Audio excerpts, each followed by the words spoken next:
ವಿಶೇಷವಾಗಿ ನಾವು ಲಕ್ಷ್ಮಿ ಅಕ್ಕನ ಬಗ್ಗೆ ಮಾತಾಡಬೇಕಂದ್ರೆ ಅವರು ಇಡೀ ನಮ್ಮ ಮಂತ್ರಿಮಂಡಲದಲ್ಲಿ ಯಾರಾದರೂ ಒಬ್ಬ ಮಂತ್ರಿಗಳು ಯಾವಾಗ ಫೋನ್ ಮಾಡಿದ್ರು ಸಿಗ್ತಾರಂತಂದ್ರೆ ಅದು ಲಕ್ಷ್ಮಿ ಅಕ್ಕನವ್ರು ಅಂತ ಹೇಳಿ ಫೋನ್ ಮಾಡಿದ್ರೆ ಸಿಗೋದಲ್ಲ. ಆ ಕೆಲಸ ಮಾಡಿ ಮತ್ತೆ ನಮಗೆ ಪುನಃ ಫೋನ್ ಮಾಡಿ ಇಂಥ ಕೆಲಸ ಆಗಿದೆ ಅಪ್ಪ ಅಂತ ಹೇಳ್ತಾರಂದ್ರೆ ಕೇಳೋಷ್ಟು ನಮ್ಗೆ ಎಷ್ಟು ಖುಷಿ ಆಗುತ್ತೆ ಅಂತಂದ್ರೆ ನಮ್ಮ ಕೆಲಸಗಳು ಇಂಥ ಇಲಾಖೆ ಮಂತ್ರಿಗಳ ಹತ್ರ ಹೋದ್ರೆ 100ಕ್ಕೆ 100 ಕೆಲಸ ಆಗುತ್ತೆ ಅಂತೇಳಿ ಎಲ್ಲ ಶಾಸಕರಿಗೆ ಬಹಳಷ್ಟು ಮಂದಿಗೆ ನಂಬಿಕೆ ಅಂದ್ರೆ ಅದು ವಿಶೇಷವಾಗಿ ಲಕ್ಷ್ಮಿ ಅಕ್ಕನ ಮೇಲೆ ಬಹಳ ಅಭಿಮಾನ ಇದೆ ಅಂತ ಹೇಳಕ್ಕೆ ಇಚ್ಛೆಪಟ್ಟು ಮುಂಬರುವಂತ ದಿನಮಾನದಲ್ಲಿ ನಾವು ಲಕ್ಷ್ಮಿ ಅಕ್ಕನವ್ರನ್ನ ಒಂದು ದೊಡ್ಡ ಸ್ಥಾನದಲ್ಲಿ ನೋಡ್ಬೇಕಂತೇಳಿ ನಾವೆಲ್ಲರೂ ಮನಸ್ಸಲ್ಲಿ ಇಚ್ಛೆ ಇದೆ ಅಂತ ಹೇಳಕ್ಕೆ ಇಚ್ಛೆಪಟ್ಟು ಯಾರು ಇವತ್ತು ಮಂತ್ರಿಗಳು ಬಂದಿದ್ದಾರೆ ತಮ್ಮನ್ನು ಹೊಗಳ್ಬೇಕಂತ ನಾವು ಮಾಡ್ತಿರೋದಲ್ಲ. ಇದು ಸ್ವಯಂವಾಗಿ ನನಗೂ ಎಕ್ಸ್ಪೀರಿಯನ್ಸ್ ಆಗಿರೋದು. ಬೇರೆ ನಮ್ಮ ಸ್ನೇಹಿತರಾದಂಥ ಗಣೇಶನ್ ಅವ್ರಿಗೂ ಹೇಳ್ತಿರ್ತಾರೆ, ಒಂದ್ಸರಿ ಯಾರೋ ಬೇರೆ ಮಂತ್ರಿಗಳು ಏನೋ ಪಾಪ ಅವ್ರಿಗೆ ಫೋನಲ್ಲಿ ಸಿಕ್ಕಿಲ್ಲ, ಅವಾಗ ನಮ್ಮ ಲಕ್ಷ್ಮಿ ಅಕ್ಕನಂತವ್ರು ಇರ್ಬೇಕು ನೋಡಪ್ಪ, ಕೆಲಸ ಮಾಡಿ ನಮಗೆ ವಾಪಸ್ ಫೋನ್ ಮಾಡಿ ಕೆಲಸ ಆಗಿದೆ ಅಂತ ಹೇಳ್ತಾರೆ. ಇಂಥವ್ರು ತಮ್ಮಂತವ್ರು ಇನ್ನ ಉನ್ನತ ಮಕ್ಕಳೆಲ್ಲ ಫ್ಲಾಶ್ ಲೈಟ್ ತರ ಬೆಳಗ್ತಿದಾವೆ. ಎಲ್ಲರೂ ಯಾರು ಇವತ್ತವ್ರನ್ನ ಹಿಡಿಯೋದೇ ಇಲ್ಲ. ಸೀರೆ ಸಿಕ್ತು, ಮೊಬೈಲ್ ಸಿಕ್ತು, ನಾ ಯಾರು ಕೇಳಿದ್ರು ಅವ್ರ ಮಾತು ಕೇಳಲ್ಲ. ನಮ್ಮ ಶಾಸಕರ ಮಾತನ್ನ ಕೇಳ್ತಾರೋ ಎಲ್ಲ ಕೂಡ ಡೌಟು. ಲಕ್ಷ್ಮಿ ಅಕ್ಕ ಅವ್ರು ಇದಾರೆ ಬಿಡಪ್ಪ ನಿಮ್ಮ ಹತ್ರ ಏನಂತೇಳಿ. ಈ ತರ ಯಾಕೆ ಸರ್ಕಾರ ನಿಮ್ಗೆಲ್ಲ ಇಷ್ಟೆಲ್ಲ ಸವಲತ್ತು ಮಾಡ್ತಿದೆ ಅಂತ ಹೇಳಿದ್ರೆ ನಮ್ಮ ಮಕ್ಕಳನ್ನೆಲ್ಲ, ಬಡ ಜನ ಮಕ್ಕಳನ್ನೆಲ್ಲ ತಾವೆಲ್ಲ ಸ್ವಂತ ತಾಯಂದಿರ್ತಾರ ತಾವು ಸಾಕೊಂಡು ಹೋಗ್ತಿರ್ತೀರಲ್ಲ, ತಮ್ಮಂತವ್ರಿಗೆ ಸವಲತ್ತು ಮಾಡಬೇಕು. ತಮ್ಮಂತವ್ರು ಇನ್ನ ಶಕ್ತಿವಂತರು ಆದ್ರೆ, ತಮ್ಮಂತವ್ರಿಗೆ ಇನ್ನ ಅನುಕೂಲತೆಗಳು ಕೊಟ್ರೆ ನಮ್ಮ ಮಕ್ಕಳ ಭವಿಷ್ಯಗಳು ಚೆನ್ನಾಗಿರ್ತಾವ ಅಂತ ಹೇಳಿ ಸರ್ಕಾರ ಉದ್ದೇಶ ಇಟ್ಕೊಂಡು ತಮ್ಗೆಲ್ಲ ಮಾಡ್ತಿದೆ ಅಂತ ಹೇಳಕ್ಕೆ ಇಚ್ಛೆ ಪಡ್ತೀನಿ. ಇನ್ನೊಂದು ಲಕ್ಷ್ಮಿ ಅಕ್ಕನವ್ರಿಗೆ ನನ್ನ ಕಡೆಯಿಂದ ಒಂದು ವಿನಂತಿ ಏನಂದ್ರೆ, ಎಲ್ಲ ಅಂಗನವಾಡಿ ಟೀಚರ್ಗಳು ಬಹಳ ಇವತ್ತು ನಮ್ಮ ಹೈದರಾಬಾದ್ ಕರ್ನಾಟಕದ ಭಾಗದಲ್ಲಿ ಬಹಳ ಯಾವ ತರ ಇದ್ದಾರೆ ಅಂದ್ರೆ, ನಮ್ಮ ಜಾಬ್ಗಳು ಉಳಿಯುತ್ತೋ ಇಲ್ಲ ಅನ್ನೋ ಒಂದು ಸ್ಥಿತಿಯಲ್ಲಿ ಅವ್ರು ಇದಾರಕ್ಕ. ದಯಮಾಡಿ ಅಕ್ಕ ತಂಗಿಯರನ್ನ ತಾವೆಲ್ಲ ಕಾಪಾಡಬೇಕು. ತಮ್ಮ ಮೂಲಕ ಅವರಿಗೆ ಭರವಸೆ ಕೊಡಬೇಕು ಅಂತ ಹೇಳಕ್ಕೆ ಇಷ್ಟಪಡ್ತೀನಿ. ಯಾಕಂದ್ರೆ ಅವರು MLA office, DC office, Bengaluru, Gulbarga ಅಂತೇಳಿ ಅವ್ರ ಪಾಪ ತಿರುಗಲಿ ಜಾಗನೇ ಇಲ್ಲ.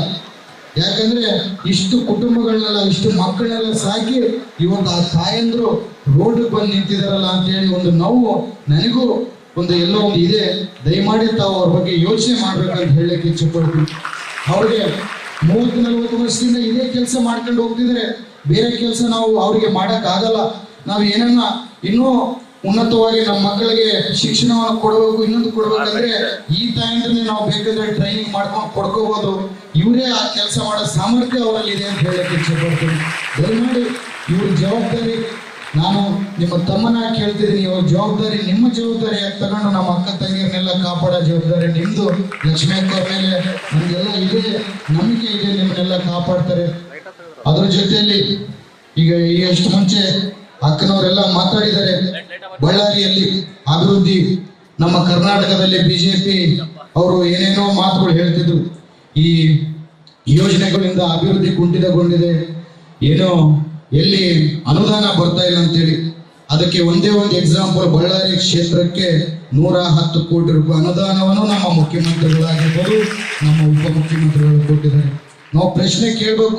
ಇಂಥ ಮಾತುಗಳು ಕೊಟ್ಟಾಗ ನಾವು ಬದ್ಧತೆಯಿಂದ ಏನು 5 ಗ್ಯಾರಂಟಿಗಳು ಕೊಡ್ತೀವಿ ಅಂತ ಹೇಳಿದ್ವು, ಆ ಗ್ಯಾರಂಟಿಗಳನ್ನ ಕೊಡ್ತೀವಿ.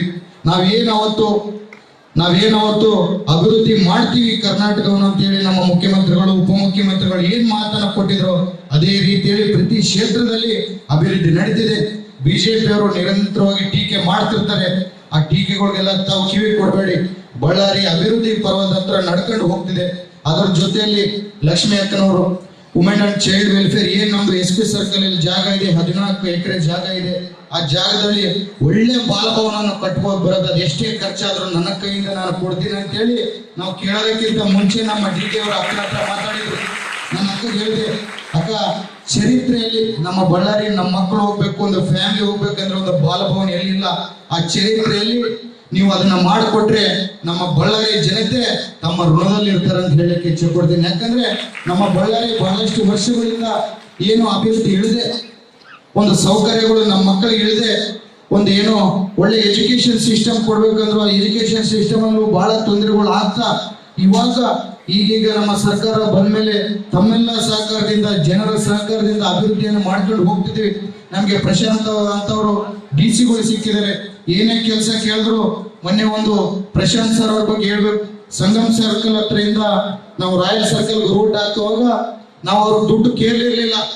ಅವರೇ ಸ್ವಯಂ ಆಗಿ 3.5 ಕೋಟಿ ರೂಪಾಯಿ ನಾನು ಕೊಡ್ತೀನಿ ಅಭಿವೃದ್ಧಿ ಆಗ್ಬೇಕಂತ ಹೇಳಿ ಅವರು ಕೈಯನ್ನು ಜೋಡಿಸಿ ನಮ್ಮ ಜೊತೆಗೆ ಎಲ್ಲ ಯುವಕರಿದ್ದೀವಿ. ನಾನು ಯುವಕರಿದ್ದೀನಿ, ಪ್ರಶಾಂತ್ ಅವರು ಯುವಕರಿದ್ದಾರೆ, ನಮ್ಮ ಮುಂಡ್ರಿಗೆ ನಾಗರಾಜನವರು ಯುವಕರಿದ್ದಾರೆ. ಯುವಕ ಅಂದ್ರೆ ನನಗೆ 60 ವರ್ಷ ಇದೆ ಗೊತ್ತಿದೆ, ಮನಸ್ಸಲ್ಲಿ ಯುವಕ ಇದಂತೆ.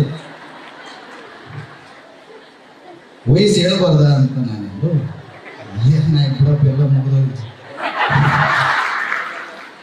ಇಂಥವ್ರೆಲ್ಲ ಸೇರ್ಕೊಂಡು ಇವತ್ತು ನಂದೀಶ್ ಅವರಿದ್ದಾರೆ, ಪ್ರಪಂಚನ್ ಅವರಿದ್ದಾರೆ, ಇಂಥವರೆಲ್ಲ ಕಾರ್ಪೊರೇಷನ್ ಅಲ್ಲಿ ಎಲ್ಲ ಕಡೆಯಿಂದ ಅಭಿವೃದ್ಧಿ ನಾವೆಲ್ಲ ಮಾಡ್ಕೊಂಡು ಹೋಗೋಣ. ಬಳ್ಳಾರಿ ಆ ತಾಯಿ ದುರ್ಗಮ್ಮ ಆಶೀರ್ವಾದದಿಂದ ಉತ್ತಮ ಬಳ್ಳಾರಿ ಆಗುತ್ತೆ, ಭ್ರಷ್ಟಾಚಾರ ಮುಕ್ತ ಬಳ್ಳಾರಿಯನ್ನು ಕಟ್ಟೋಣ ಅಂತ ಹೇಳಿ ನಾನು 2 ಮಾತನ್ನು ಮುಗಿಸ್ತಿದ್ದೇನೆ. ಜೈ ಹಿಂದ್, ಜೈ ಕರ್ನಾಟಕ. ನ್ಯೂಸ್ ಫಸ್ಟ್, ನಿರ್ಭೀತಿಯಿಂದ ನಿಮ್ಮ ಪರವಾಗಿ.